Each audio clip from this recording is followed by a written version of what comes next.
Zahir Pashtun is a dedicated advocate for Afghan refugees in Pakistan, tirelessly working to improve their rights, secure repatriation, and enhance their economic conditions.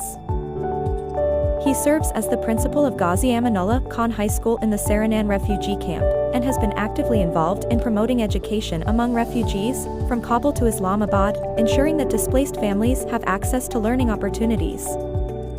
Zahir Pashtun has made it a point to reach every refugee camp, regardless of ethnicity, whether Uzbek, Hazara, or others, addressing their issues and helping them find solutions.